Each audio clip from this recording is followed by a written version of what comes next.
We're back. This is the sequel that raised the stakes and gave us some of gaming's most unforgettable moments and broke many a boy's heart for the very first time. You got it. It's Modern Warfare 2. Still a message of this attack. Knock it off. That was no message. This is a message. The American thought he could deceive us. It's been a tough week, gentlemen. We've lost more than we ever dreamed, but we will recover. I've got a blank check, and we're going to use every cent of it killing Makarov. Outgunned, outnumbered, out of our minds on a suicide mission. To know you're close to the end is a kind of freedom. They will remember us for this. Because out of all our vast array of nightmares, this is the one we choose for ourselves. We go forward like a breath exhaled from the earth, with vigor in our hearts and one goal in sight. We will kill him. If you've been watching the series, you know what we're doing first, and I promise it will be short this time. So for me, Modern Warfare 2 was the peak of the franchise. Was it better than Call of Duty 4? On paper, yes. Most likely, at least. For me personally though, absolutely not, but it is a close second. For the franchise, this game took it from here all the way up to here overnight. From then on, the game has declined, and I'm not talking about figures, sales, or any of that bullshit. I'm talking about the gameplay. The franchise has never hit the heights this game did, and that is a fact. Modern Warfare 2, for me, has some amazing memories. So, day one, me and my uncle took the day off work just to play on release. I think that was the last time I did that as well. The nightmare of finding a game in party is something we still constantly reminisce about. Like, if you were in a party, you could wait 20 minutes for a game. It was an absolute nightmare. As I say, we still laugh about that today when Warzone's taking its time. The dual shotties, they were absolute fucking carnage, and the one-man army spam, pure chaos. I think what truly helped this game shine was the peak of Xbox Live and the Xbox 360, the golden age of that generation. For me, game battles were starting to fall off. They didn't hit like they did on Rainbow Six, Call of Duty 4. They were still a hell of a lot of fun, but I think what truly made the Call of Duty 4 game battles experience was the pure, unmoderated, just pure debauchery. As I say, I have so many fond memories of this game, from my first nuke to watch my uncle desperately try and maintain a 1KD ratio. There's so many great memories with this game, but after the last episode I need to keep this on track, and let's just get down to it now. Set in 2016, Modern Warfare 2 takes place 5 years after the events of Call of Duty 4 Modern Warfare, and sees the ultra-nationalists having ultimately seized control of Russia, and Imran Zakayev becoming a martyr. So the first level is going to see us take charge of Joseph Allen, part of the US Army Rangers, and under the watchful eye of General Shepard. Our goal here is to just train new recruits. It's nothing fancy, and it is just basic training, which sadly we have back.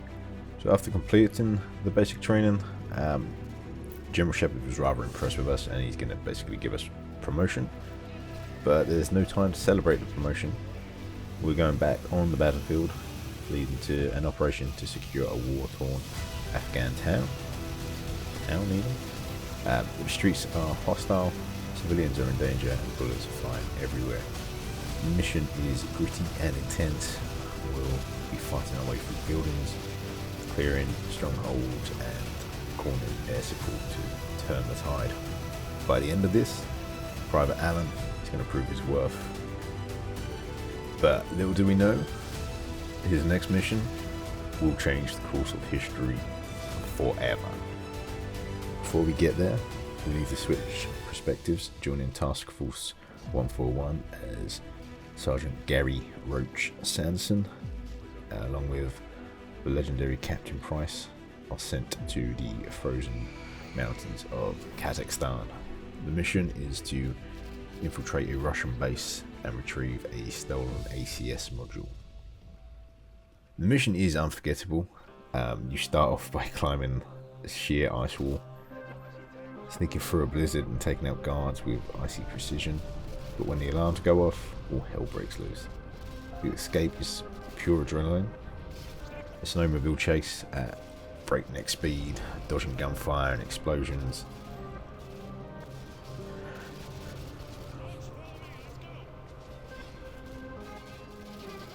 Task Force 141 succeeds, but the brief compromise of the module gives Russia the excuse they needed to escalate tensions with the US. The stakes, they just got a hell of a lot higher. This is just a warning. This next mission, you already know what it is. It is no Russian, and if you don't want to see civilians getting slaughtered in an airport, just skip ahead. So, we arrive at No Russian. This is the series' most infamous mission. We're deep undercover as Private Allen, now posing as Alexei Borodin, an operative in Makarov's inner circle. The mission starts in Zakhaev International Airport. Makarov's group open fires, mowing down civilians in a brutal, calculated massacre. A gut-wrenching, disturbing, and designed to shock level. Here is the real kicker.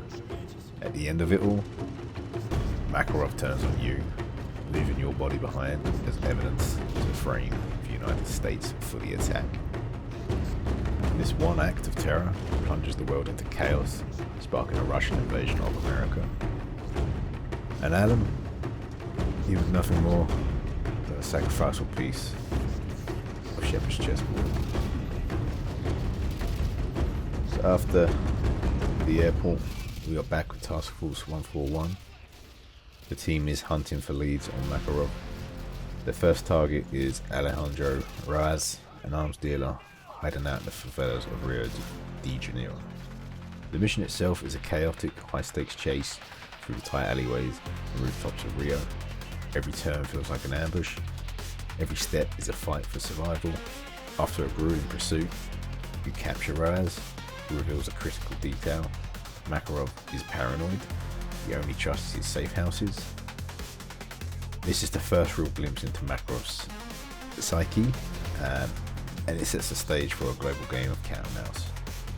Whilst Task Force 141 are off playing spy games, chaos erupts on the other side of the globe.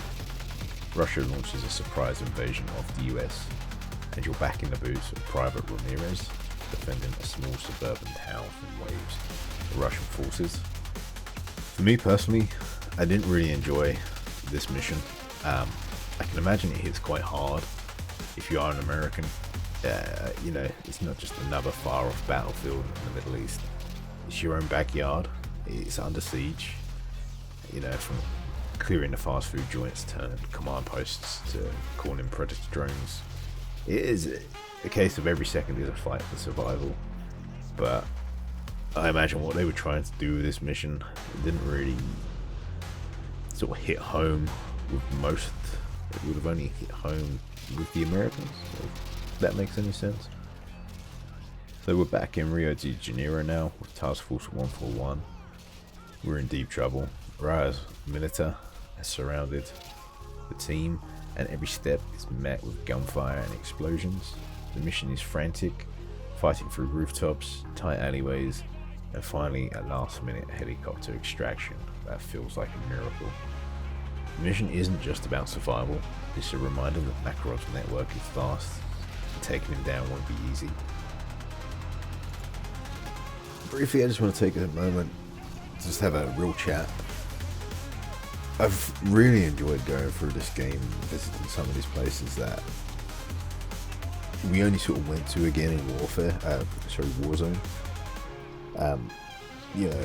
It's so cool seeing the inspirations for those points of interest.